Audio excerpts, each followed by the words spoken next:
Hello, everyone. Today we will talk about a very interesting topic. I find that many physicians, primary care docs, neurologists often get stuck with so-called difficult patients. So we'll talk today about the treatment of refractory migraines, or what I said here on the slide, when quote unquote nothing works.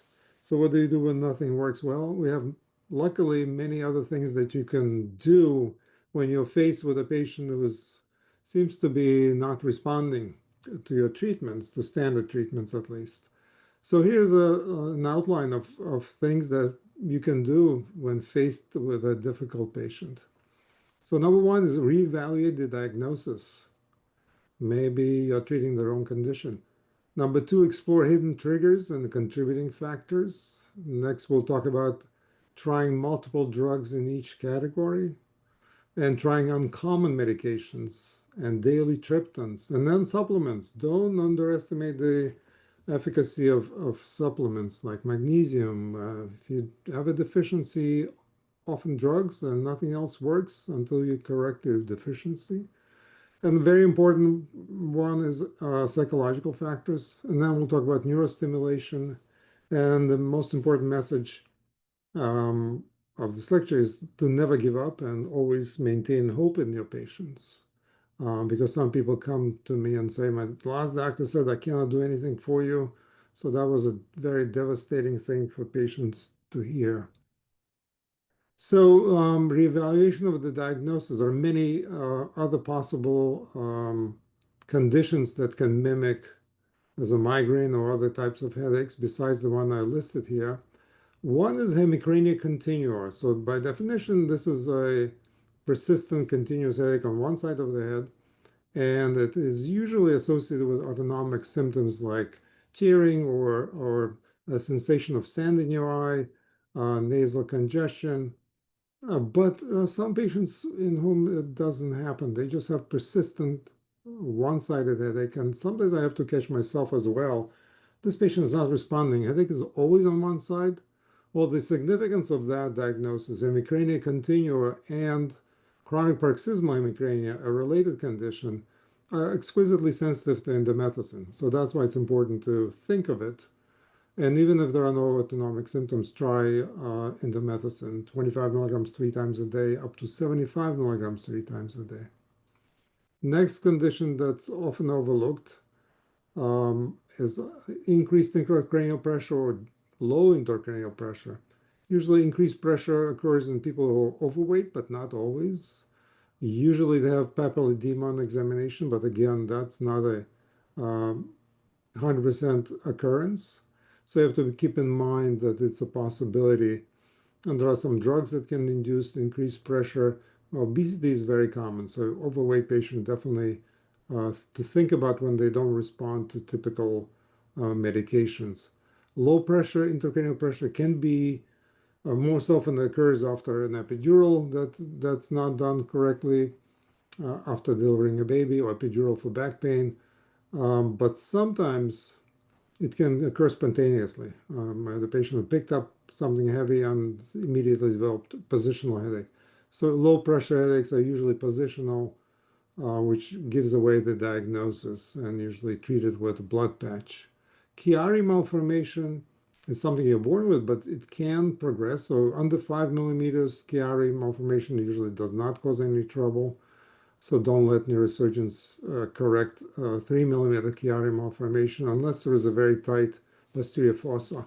Hydrocephalus and arachnoid cysts, that often is congenital as well and can enlarge over time. So you have to keep in mind if patient has not had a scan ever or in a very long time and headaches worsened, definitely repeat imaging.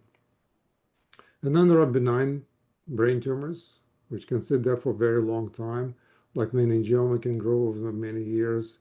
Pituitary adenoma, osteoma, chondroma, schwannoma. I'll show you a slide of an osteoma scan on the next slide. And there are nerve entrapments when patient reports pain originating from one specific spot, like inside the inner aspect of the uh, um, orbit, upper part of the orbit.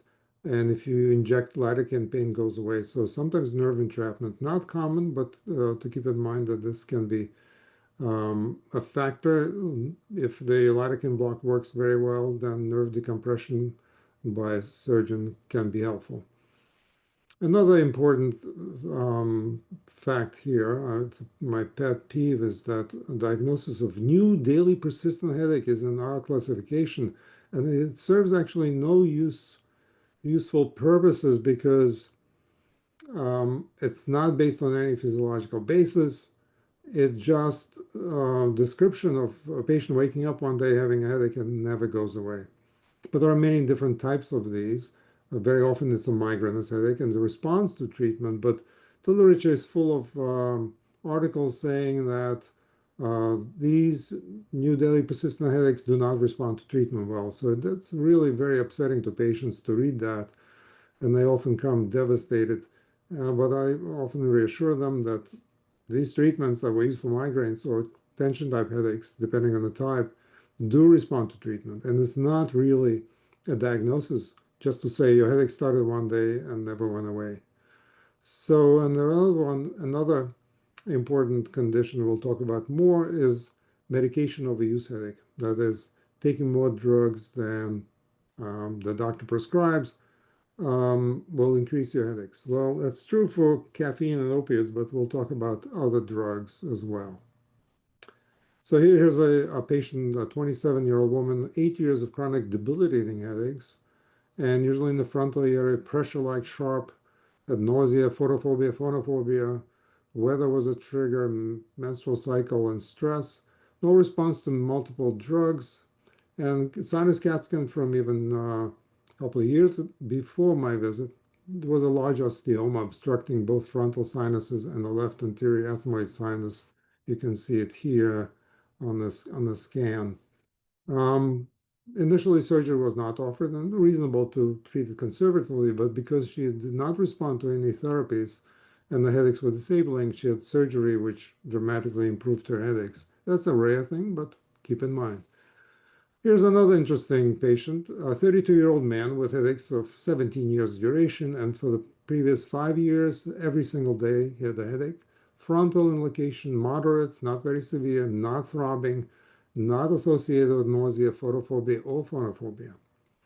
And the headache usually begins in the afternoon. He's tried nonsteroidals, tricyclic antidepressants, SNRIs, beta blockers, Topamax, gabapentin, Botox, no relief. He had no depression, some anxiety. He worked full time, had a family. Family history was positive for headaches in a grandmother. And then he tried sumatriptan, and 100 milligram worked like a charm for the whole day, and he didn't have any side effects. But of course, he received only 12. Usually they get 9 pills. He received 12 a month, and the doctor didn't want to prescribe any more because of the fear of medication overuse headache. Well, it's quite irrational. This patient had headaches every single day. You cannot make them more frequent than every day. Now, I should point out that we should not use therapeutic response as a diagnostic tool. That is, except for the indomethacin sensitive headaches that I mentioned, because there have been reports of a brain tumor headache responding to a sumatriptan or subarachnoid hemorrhage responding to an injection of sumatriptan.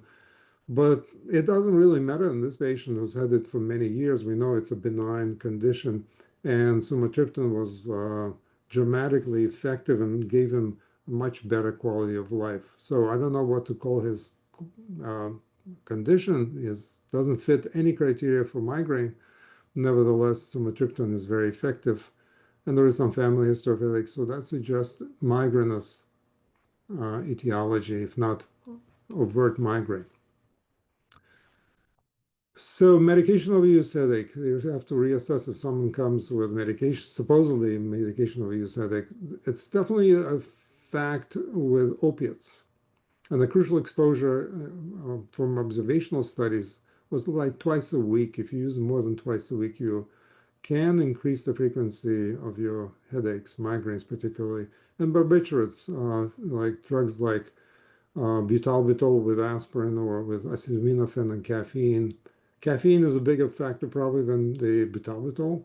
But these are highly addictive drugs, barbiturates. So definitely keep it down to maybe once a week or less. Triptans, according to this study where I'm getting all the data from by Marcelo Bigal, showed that they induced migraine progression supposedly. I wouldn't call it induced, but there was a correlation in those who had high frequency of migraines at baseline before they started taking triptans, but not overall. So if you have 3, 4, 5 headaches a month, it will not do that. It will not continue increasing the frequency. And non-steroidals, actually, which I also blame for medication overuse headaches, were protective in those with fewer than 10 days. And many of my colleagues who believe in this condition from non-steroidals, so triptans, will switch from triptans to a non-steroidal, which also has the potential to induce MOH, according to these people. But anyway, there's no good science to suggest that anything but opiates and caffeine. Caffeine, we have withdrawal studies showing that withdrawing from caffeine gives you more headaches. And everyone who drinks a lot of coffee knows that if they don't have their cup in the morning, they will get a headache. So it's a high frequency of headaches rather than the drug that you use that leads to further increase in frequency of headaches. So again, most studies of MRH are observational, meaning that correlation does not mean causation. And everyone says that, but in fact, they imply that correlation, in fact, does cause causation in case of MOH.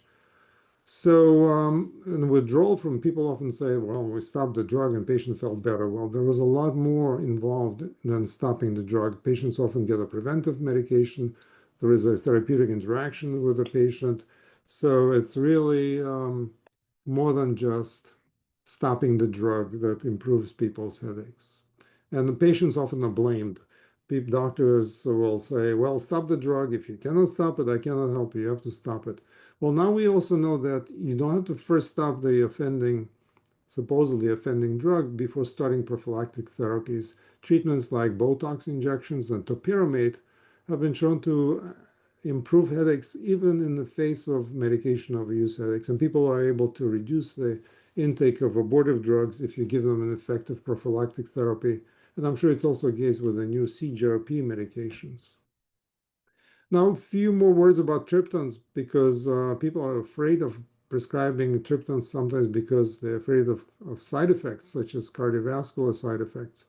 Well, I will show you several studies showing that, as in this study, the incidence of serious cardiovascular events with triptans in both clinical trials and clinical practice appears to be extremely low. So long-term daily intake of the triptan is probably safer than taking topiramate or valproic sodium, Depakote, amitriptyline, or other prophylactic drug. That's my opinion on the bottom. And here's another safety trial looking at a very large number of patients who were exposed to triptans. There was no association between exposure to triptans and an increased risk of cardiovascular events. That's a 2020 study published in Headache. And there was a presentation at the American Headache Society. I haven't seen it published yet.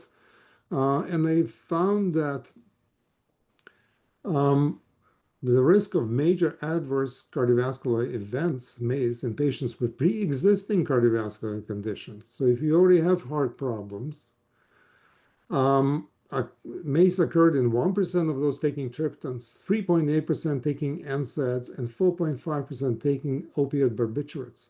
So actually, I tell my patients that triptans are safer than ibuprofen or naproxen that you buy over the counter as far as your heart, and obviously safer than these drugs for your kidneys and liver and every other organ in your body. And in most countries outside the US, triptans are available over the counter without a prescription. Like in Italy, you go to any pharmacy, Elatriptan. Different countries have different triptans. We have 7 triptans on the market. And there are a couple of other practical issues about the use of triptan. So rizatriptan officially FDA approved to be taken 3 times in one day. That's the way they conducted their clinical trials. All the other triptans, twice a day. Well, the patient calls and asks, I have took so much triptan. Can I take a third? Well, typical response from a physician is, no, you have to wait 24 hours till you can take two more. Well, rizatriptan, sumatriptan, elatriptan, the very short half-lives, 2, 3 hours in its half-life, and 5, 6 hours is gone. So why can't you take a third drug? And the same applies to the mixing of triptans. You're not supposed to mix two different triptans on the same day. No logical reason for that. Again, because most of them have very short half-life. After 6 hours, it's all gone. Half-life is 2, 3 hours.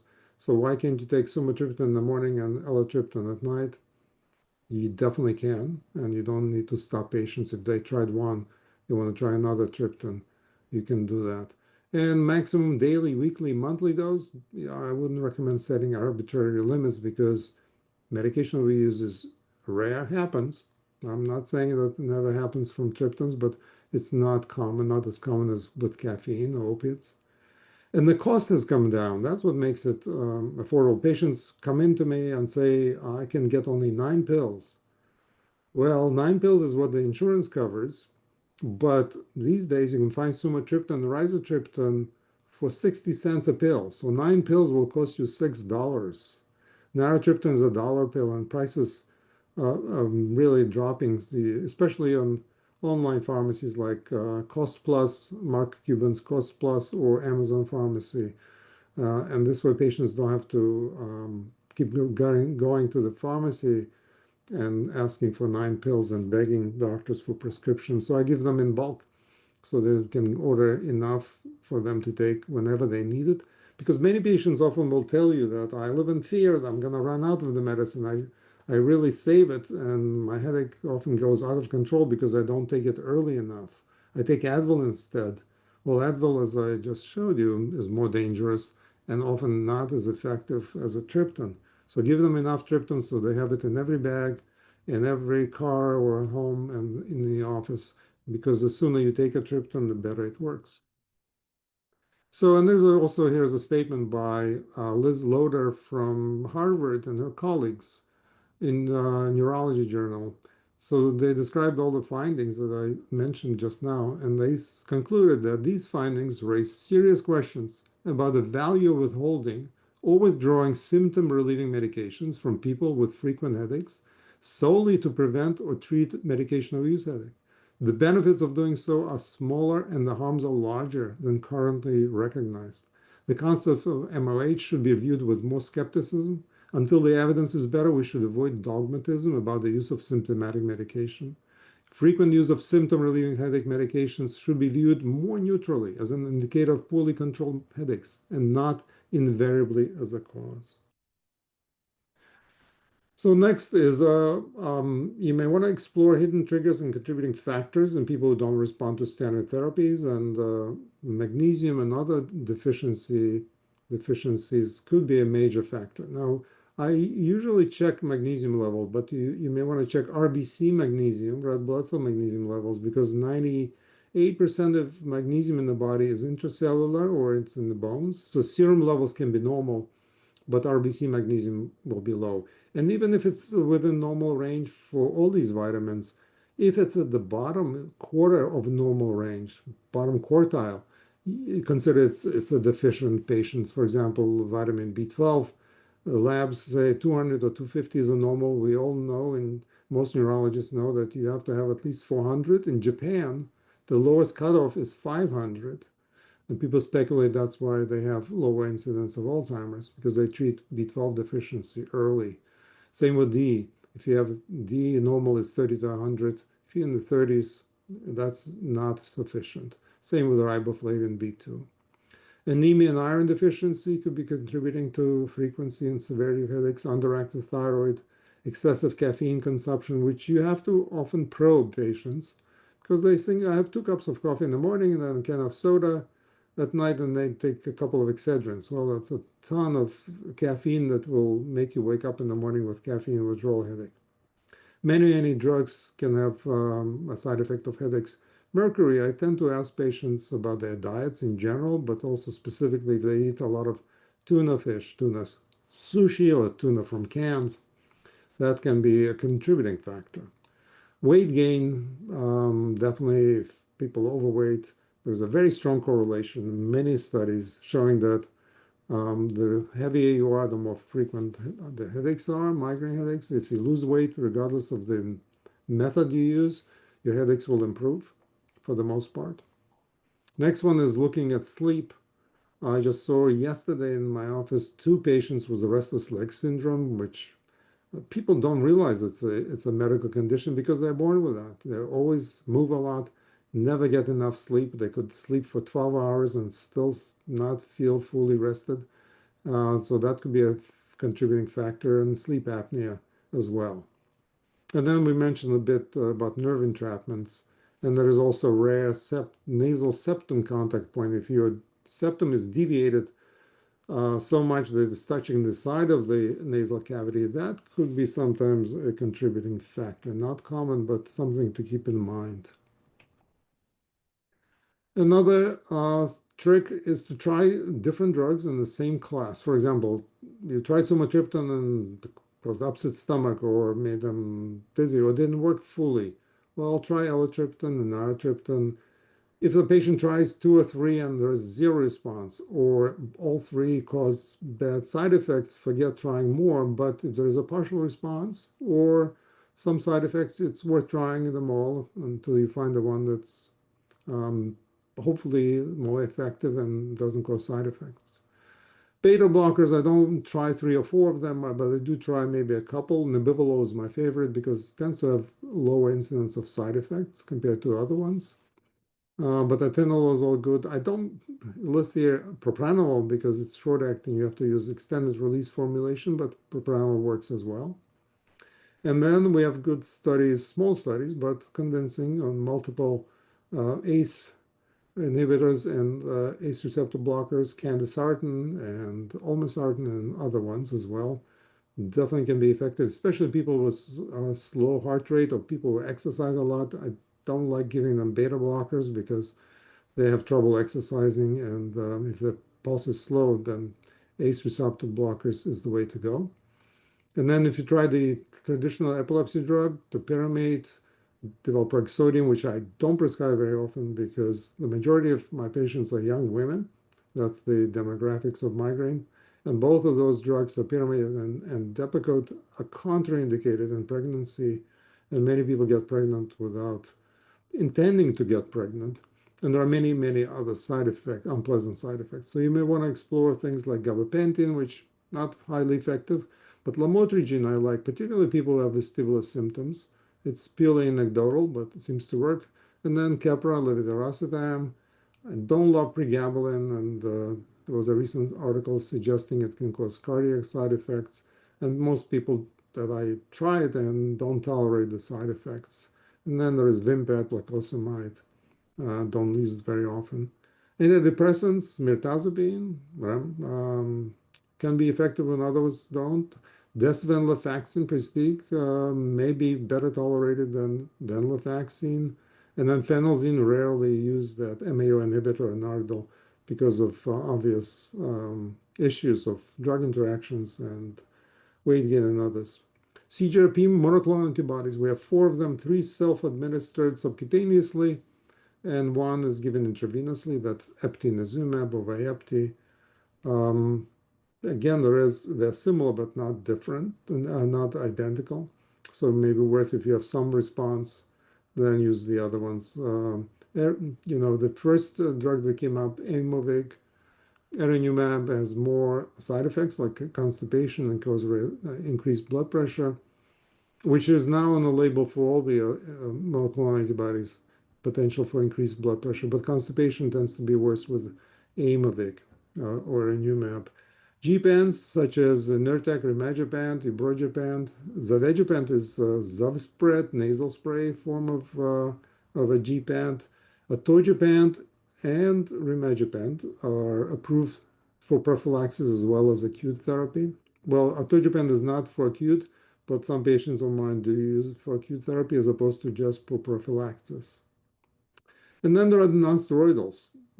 Um, Even if ibuprofen and naproxen doesn't work, sometimes nabumetone, meloxicam, celecoxib, mefenamic acid, a couple of patients, and plain old aspirin. And here's a case This is literally what the patient wrote. For 50 years, I've had migraines. I tried every kind of medicine. I mean, every. Nothing worked, and I just figured this was the way it would be until I died. This summer, my hand was hurting, and the doctor prescribed Celebrex. Did not help my hand, but my migraines went away. Yes, after 50 some odd years, no migraines. I thought it was a fluke, but no, my migraines are gone. I take Celebrex every morning after breakfast. If I even start to feel a headache, I take two Advil, and the headache is gone for the day. Every once in a while, I do get a migraine. I will take sumatriptan, but it's rare. So you never know which drug. That confirms the idea that you may want to try multiple drugs in the same category. Here's an uncommon medication, something that normally wouldn't use, but well, daily triptan, it is uncommon. Even in my practice, I do have several dozen patients on daily triptans for both prophylaxis and acute. But some people take it prophylactically. I have patients take it every night, especially if they have morning headaches. They tell me if I skip one night, I wake up with a migraine. If I take it every night, I have never have a headache. So you can't call it medication-induced headache because the patient never has a headache. So that's an effective therapy. And again, in my opinion, safer than topiramate or tricyclics or other drugs we use daily as a prophylaxis. Now, metformin and GLP-1s really can be very effective for weight loss, which indirectly will help migraines as well. But I also use metformin, not so much GLP-1s, for people who tell me that they have a headache whenever they don't eat. They have to eat frequently. If they eat something rich in carbohydrates, they get a headache. So these people may have reactive hypoglycemia, which is common in people with migraines. So metformin is a very old, very safe drug that's been actually explored as a potentially a longevity medication. Um, so metformin is something that evens out the fluctuations of the sugar levels and does help people lose weight as well if they're overweight. Metformin, the only common side effect is nausea, and you do have to supplement these patients with vitamin B12. It can, in some people, deplete vitamin B12 level. So be careful about that aspect of metformin. But it's inexpensive. You don't have to do GLP-1s.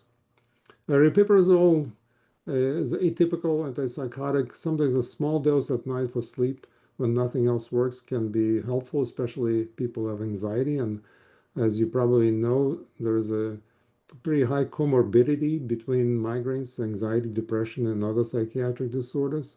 That's not causative, but if you have one condition, you're more likely to develop the other. So aripiprazole is a mild um, atypical that has fewer side effects such as tardive dyskinesias. Memantine is an NMDA receptor blocker. It's prescribed for Alzheimer's, but it can be helpful in people with pain and headaches.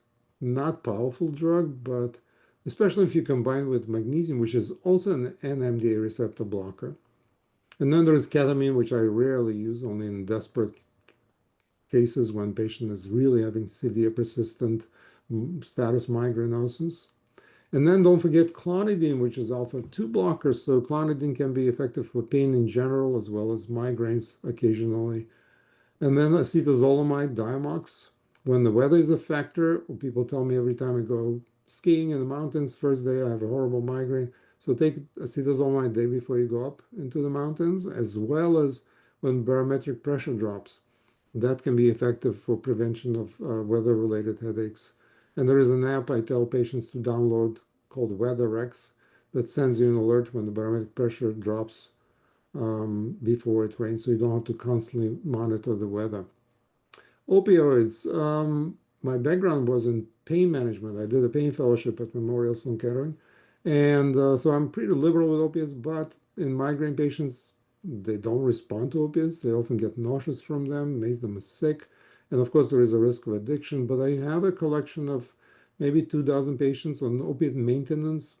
You have to make sure they don't have a serious psychiatric history, prior addictions, family history of addictions, and you have to have a consent signed. They have to come regularly, and we do urine screen. So you have to be very careful with opiates. I prefer to use now methadone, which is a very good, longer lasting drug easier to get and inexpensive because it's very hard to get these days opiates. Pharmacies don't want to dispense them, distributors don't want to distribute them because of all the multi-billion dollar settlements that they had to go through. Now, there's a new drug on the market. A few months ago, a brand new class of medications, sodium channel blocker suzetrigine, or Jornavex is the brand name, was tested in the post-op pain models such as bunion surgery and was as effective as hydrocodone with acetaminophen, Vicodin, without the side effects. It's peripherally acting, so there's no sedation, there's no addiction.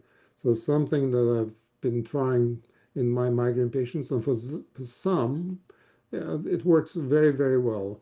Not high success rate, but I usually use that when triptans and gepants and other drugs fail. So it might be more effective if you use it in earlier patients. But it's hard to get insurance to pay for it. But the first prescription, you get a coupon, so you can get 30 pills for $30.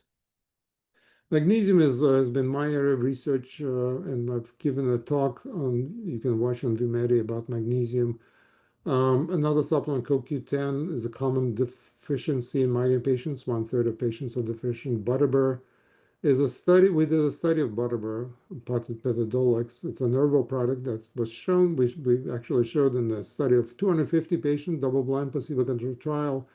150 milligrams was better than placebo in preventing migraines. But Butterbur, you have to buy the German brand called petadolax. That's expensive because it's a potentially toxic plant, Butterbur. So if you buy a cheap one on Amazon for $10 instead of $60, like Petadolax costs, you might be asking for trouble. It could be teratogenic and hepatotoxic. So that one I don't recommend very often. Riboflavin, B2, B12, other B vitamins. Boswellia is an anti-inflammatory herb, also called Indian frankincense. Vitamin D deficiency, there is a correlation studies suggesting that migraine patients tend to have low vitamin D levels. Feverfew is another safe herb to take. And here are the mechanisms of actions of magnesium. There are many, including CGRP, definitely implicated. Magnesium regulates these receptors and has many other effects in the body. And these are some of the potential causes of magnesium deficiencies. Patients often ask me, why am I deficient? I have a healthy diet. Well, stress is a major depleter of magnesium, alcohol, and there are several genetic syndromes. There's, I think, 5 or 6 um, syndromes of magnesium wasting nephropathy, meaning that kidneys are perfectly healthy except they don't hold on to magnesium. And of course, people eating processed foods, not healthy foods, will have low dietary intake. And then there is also comorbidity between migraines, IBS, irritable bowel syndrome. So if you have any GI problems or any chronic illness of any kind, you're usually deficient in magnesium. And these are some of the symptoms that tell you. You don't have to do a blood test. If you have headaches, muscle cramps in your legs, feel cold, extremities of the body, in women, premenstrual syndromes, palpitations, these are all symptoms of magnesium deficiency. So you start with 400 milligrams of magnesium glycinate or another chelated form of magnesium. And then if not tolerated, try different magnesium, maybe magnesium taurate and glutamate, sorry. Or if it's tolerated, doesn't cause diarrhea or stomach issues, you can increase the dose to twice a day, 3 times a day with food.